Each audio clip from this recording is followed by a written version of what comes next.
Je comprends qu'il faut que je parle en français. Les Français doivent parler en français. Euh, Bienvenue et merci à tous. Je suis désolé, j'ai eu quelques problèmes de circulation. Je voulais, en guise de conclusion de des différentes discussions, vous faire un petit peu un témoignage. En fait, hier, j'étais avec quatre chercheuses. Quatre chercheuses qui sont toutes les quatre dans le quantique. Une technologie d'avenir s'il en est, quatre chercheuses européennes et françaises. Parmi elles, il y avait une grecque. Et on discutait de qu'est-ce que c'est que le quantique. Et pourquoi secrétaire général pour l'investissement, pourquoi l'État français doit soutenir le quantique. Et c'est une question intéressante parce que quand on s'interroge sur l'innovation, soit on aborde le problème sous une forme très économique, et est-ce qu'on cherche un retour sur investissement, soit on l'aborde sur un problème plus de soutien un peu privilégié à une économie locale ou à des chercheurs locaux. Et donc on donne une espèce de petit coup de pouce. Mais comment justifier sa pérennité? Soit on l'analyse sous une forme sociétale, en disant c'est l'impact global, un peu vague, un peu flou, des efforts qu'on fait pour soutenir la science et l'innovation. Ou alors on se pose la question de la nature même de ce qu'on soutient. Quand on soutient le quantique, il faut reconnaître qu'on s'adresse aux spécialistes souvent et on leur dit alors expliquez-moi pourquoi on devrait soutenir. Et les jeunes femmes me disaient, d'abord M. Bonnel, l'une d'entre elles m'a dit, vous savez pourquoi j'ai fait de la recherche fondamentale en physique? Ben non, expliquez-moi. Elle me dit, j'ai décidé de faire ça parce que depuis très jeune, j'avais décidé de m'intéresser dans la science, à m'investir dans quelque chose que je ne verrais pas de mon vivant. J'ai trouvé ça presque mystique.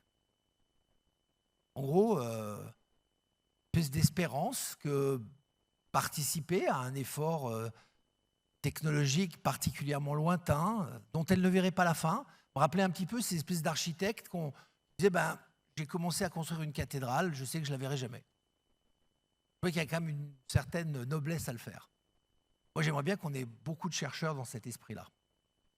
Mais au-delà de ça, elle m'a dit, le quantique, il faut que je vous explique, quand l'électricité statique d'abord, puis générée sous différentes formes, continue et alternative, a été inventée, alors, au tout début du 19e siècle, on va dire pour faire plus simple, c'était un peu avant, mais ce n'est pas plus important. Imaginez que ce chercheur, au début du 19e siècle, s'était dit pourquoi on va investir dans l'électricité? Probablement une espèce de magie de la science à l'époque, c'était plutôt des troubadours qui s'en servaient pour faire des petits tours.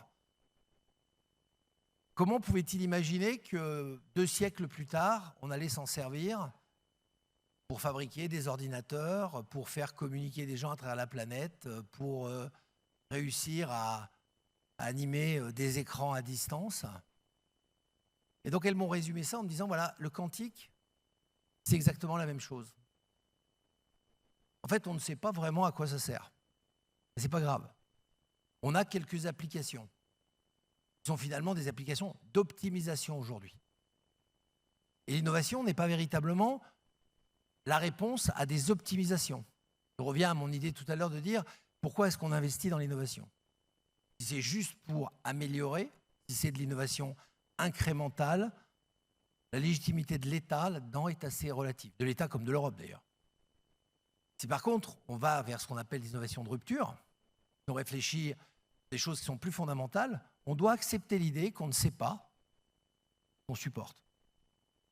On doit accepter l'idée que c'est par l'investissement dans l'innovation et la recherche, par cette espèce de confiance particulièrement surprenante dans l'avenir, par ce pari fou de dire ce sont des technologies qui, au fur et à mesure des stratifications de la recherche internationale, européenne, trouveront des débouchés, ben oui, c'est là que l'État doit intervenir. Moi, je voulais partager avec vous ce témoignage, que je le trouvais très édifiant. Un, parce que c'est quand même une surprise de savoir qu'il y a, dans cet investissement dans l'innovation, il y a la réflexion à avoir pour un État, pour l'Europe, de savoir si c'est un investissement qui est d'ordre économique ou s'il est d'ordre sociétal. Et quand il devient d'ordre mystique, c'est encore un cran plus loin. Ça, c'est la première donnée. La deuxième, c'est que c'était 4 jeunes femmes. Et que finalement, elles m'ont toutes dit la même chose à la fin. Elles m'ont dit, vous savez, ce qui fait notre caractéristique commune, travailler sur 4 champs complètement différents du quantique, hein, thermodynamique, optique et d'autres choses dont j'ai encore en hic, mais je ne me rappelle plus. Bien, les 4 disaient, notre caractéristique, c'est qu'on est toutes les 4 pluridisciplinaires.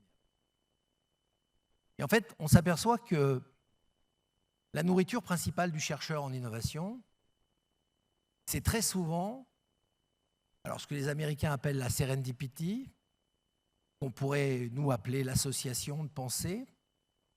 Donc c'est très souvent de mettre sa réflexion dans une convergence, dans un mélange, dans une association de recherches d'origines différentes. Puis enfin, pour conclure, on peut s'interroger sur la nature même de l'innovation. Souvent, on la confond avec l'invention. Et souvent, c'est une offre qu'on fait à un marché. Et on a une chance sur 2 de réussir. On peut inventer le fil à couper le beurre, par exemple, connecté. Ça marchera peut-être, ça marchera peut-être pas. Pour celui-là, j'ai une petite idée, mais on peut essayer de le faire. Par contre, quand on prend l'idée de l'innovation comme, au contraire, non pas une offre, mais la réponse à une demande sociétale, là, on optimise considérablement les chances qu'elle réussisse à percer un petit peu la couche d'ozone et à changer le quotidien. Donc, si vous associez cette idée de long terme, dont je vous parlais tout à l'heure, même voire de très long terme, dans des paris sur des innovations extrêmes, et la réflexion, non pas simplement de l'invention, du coup de génie, mais cette progression récurrente sur l'analyse de signaux faibles de demande d'une société, là, vous trouvez à la fois la justification de la science et la justification de l'intervention de l'État ou de l'Europe dans cette science d'innovation. Je vous remercie.